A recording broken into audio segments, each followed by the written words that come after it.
It's my privilege to be a producer on this one. I was invited in by Gabrielle Union and Kathy Schulman, and I was just over there taking a photo with our Amazon executives led by Jen Salke, and it was just, I would just could feel what happens when women reach out to each other, and and of course Michael Showalter, our director, I don't want to leave men out, but especially when women say, you know what, your story matters to me, and then you hear that in return, you're able to do tremendous things, more than you ever thought possible. And so it was important to me to have a voice in that, because even though it's just mine, my perspective matters to me.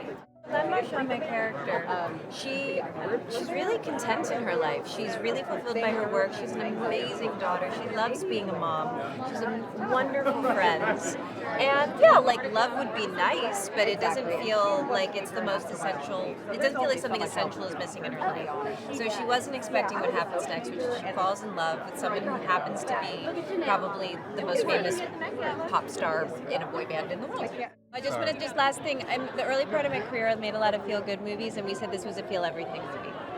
I feel like it's a childhood fantasy of any young man to be part of a boy band, but I think it helps when there was an amazing script, and Michael Showalter and Anne Hathaway were attached to the project, and I knew immediately that it was a really interesting take on sort of the rom-com genre, and so it was kind of a no-brainer for me. It was crazy. I mean, it was a lot of fun, but you know, I certainly felt out of my depth to begin with, and you know, it didn't half help that I had 4 amazing professional dancers as my other bandmates, and so I just told them to try and not make me look terrible. But Danny spent lots of hours really trying to get me into my body and feel very grounded in it, so I'm very appreciative of that. It's such a hard job, I think, to be able to command an audience. You know, stamina to be able to do it. We shot these scenes at Coachella for hours and hours into the morning in Atlanta, and so yeah, I have a huge amount of respect. I'd like to think it's because, you know, there's a genuine friendship between Annie and I, and you know, she was very open to me and made herself very accessible to me, which I really appreciated. And you know, we had this amazing chemistry test, so by day one we kind of already felt a little bit bonded anyway. She's a wonderful person and obviously a wonderful actor as well.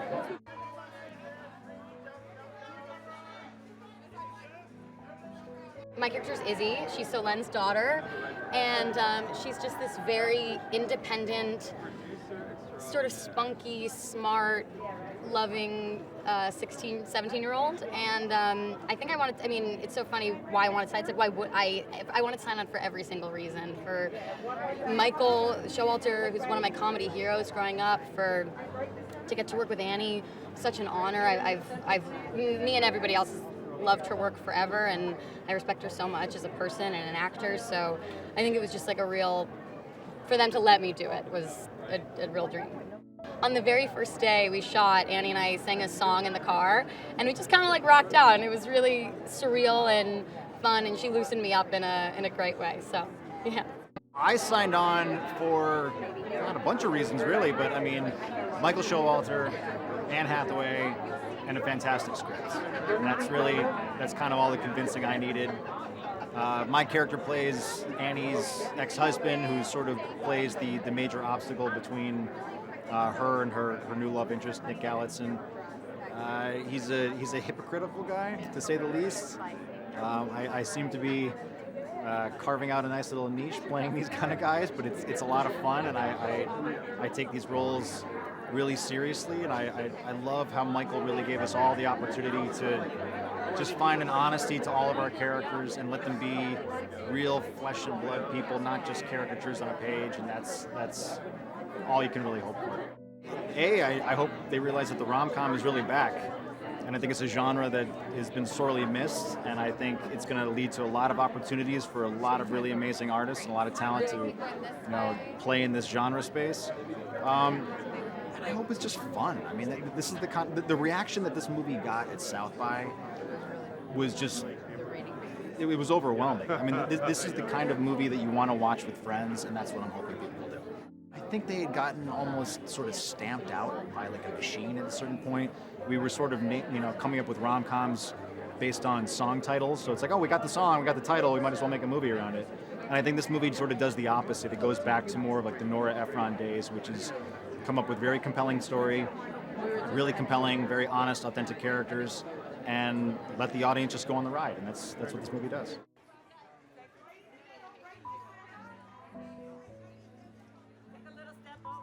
I play Georgia in The Idea of You, and she's super fun. It's a super fun movie, and I really wanted to do this because I love Michael Showalter, and just like I thought it was a super like collaborative and like just really fun set. Not fun, but high. Like everyone was just excited to be there. I was super excited to be there.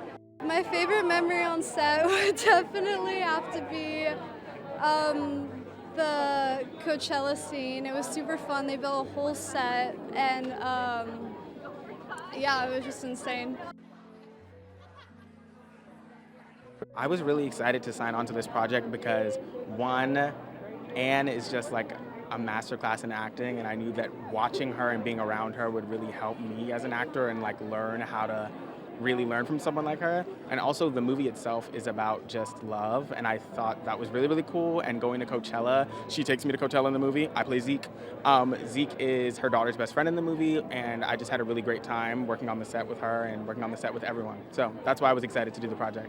Yes, I am a big fan of August Moon. Who isn't? Like, I'm just playing. But some of my favorite songs from the movie are, I think, Guard Down. I love Guard Down. They performed that at Coachella when Selene takes the kids to go and see Coachella, to go see the boys. My favorite memory on set was actually my birthday party. We had all went out to karaoke, and we all went and we all sang songs, sang like Whitney Houston and sang like all these songs, and it was so much fun to be around everyone and to just sing and have fun. So I sang I Will Always Love You by Whitney Houston, which, like, come on, iconic song. And actually, Nick was sick that day, so he didn't sing at the specific night that we all sang together, but he sang in spirit.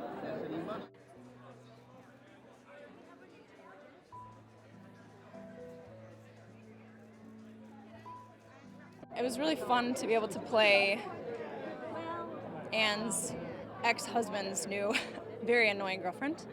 I love, it was fun to be the villain, kind of, and obviously just getting to work with her is like a dream, so. It was actually really cool to see them filming those scenes on the stage, like at Coachella, and I mean, I fell in love with all of them, so I'm sure every girl's gonna fall in love with them like I did. I think it was really just fun to get dressed up, and I've actually never gotten to go to Coachella myself, so this was the closest I ever got, was getting to dress up to go. So I do love that we're painting women in a little bit, I love the idea that Anne is doing us, I think, all a big favor by embracing the fact that she can still be the lead it girl, even though she's not 22 anymore. I'm very thankful for that, even for me in my own career. So I think a lot of women are going to appreciate, she's just so beautiful and it's just so classy, and she gets the guy and he's obsessed with her, and it's I don't know, it makes you feel good. It makes, especially women.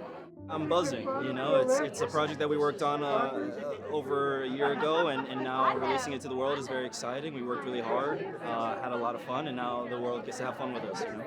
I wanted to sign on because I needed a job. And then on top of that, it's Anne Hathaway, Nicholas Galitzine. There's not too many red flags. It's kind of like a no-brainer. I play Oliver Hoyt-Knight. He's a part of August Moon, and he kind of throws a wrench into their party. I was stuck in a room listening to it all the time, so it was kind of like my own score in life for a few months. And the music is amazing. I think the fans are loving it as well, which is awesome. And now they get to see some performances with it.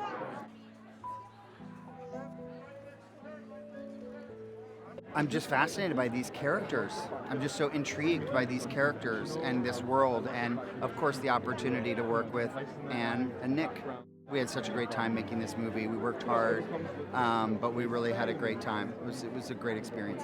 I was very into New Edition. Okay. Candy Girl, oh my world. That was kind of my era.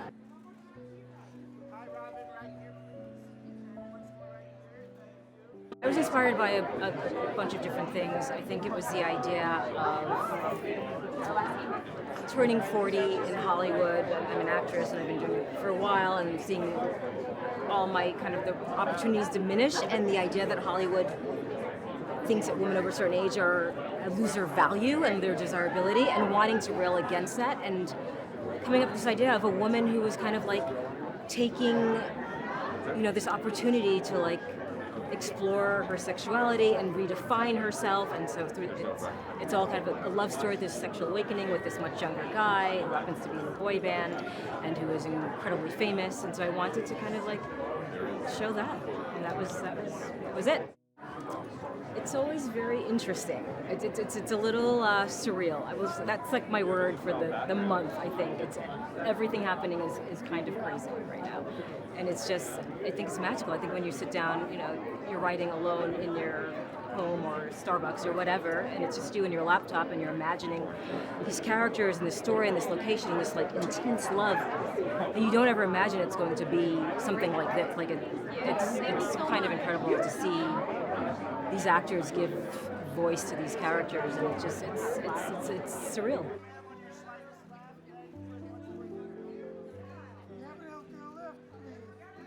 I was the first one in. My girlfriend Rubin, who is the author of The Idea of You, the one that started it all, we've been like best friends for a billion years. She played one of my sisters in Deliver Us from Eva 20 some odd years ago, and we bonded over our love of boy bands.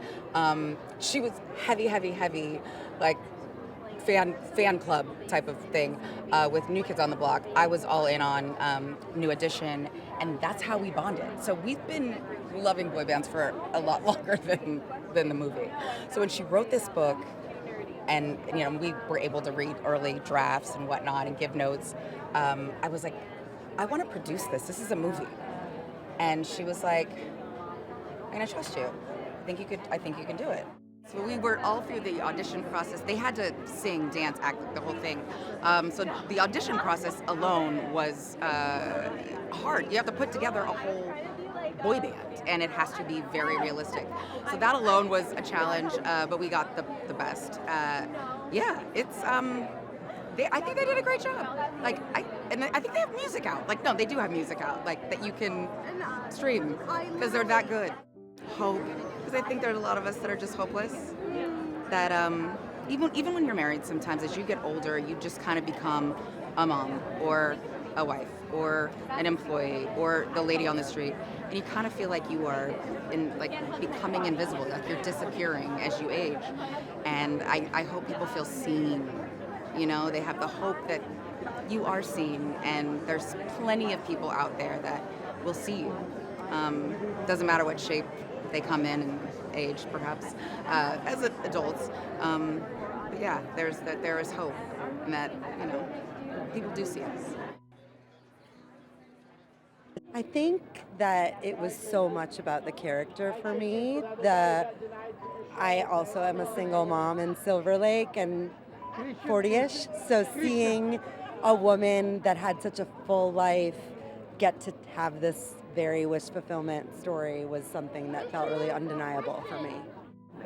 I mean, it felt so natural and authentic, and I think that Anne had such a clear idea of who Hayes was, as well as Solène, and so when Nick walked into the room, Hayes appeared, and it was natural from then. No one had to do anything to make that chemistry. It was just there. I think that I hope people take away watching movies about 40-year-old moms going through life and having coming-of-age stories is something that we should see more of. It's really exciting to watch someone who knows who they are go on this journey. When I read the book, I was captivated by the notion that I was still bumping against the notion that there is a double standard between men and women, like where the men can be older and the women can be younger, but the women can't be older with a younger man. And I thought, we've really got to do this again and again and again until this stops being such a social problem. And I really love this story, and I love that the character that Anne Hathaway plays, that she would be choosing between different kinds of happiness, not between men, which I thought was kind of fun. You know, I think it was really fun to build a boy band. I had never done something like that before, and to really have the challenge to convince people that they could be the biggest band in the world, and to go through the process of, you know, the music writing and the choreography and all of that. That was a real challenge, and I just loved shooting in Atlanta, and the whole process was really good. This was a great cast, a great crew, and we really loved working together. It was a real communal effort. I just love rom-coms. Like my whole career, a lot of my biggest songs have been inspired by rom-coms, so it's amazing to be a part of one. The love story was really beautiful, and Hayes Campbell's journey in the movie was something that I've been close to in my career a few times, so there was a lot of inspiration there, and it took about like 4 or 5 months to come up with the songs. So yeah. Nick is amazing. Nick is such a multi-talent. It was such a pleasure to record him and write for his voice. No.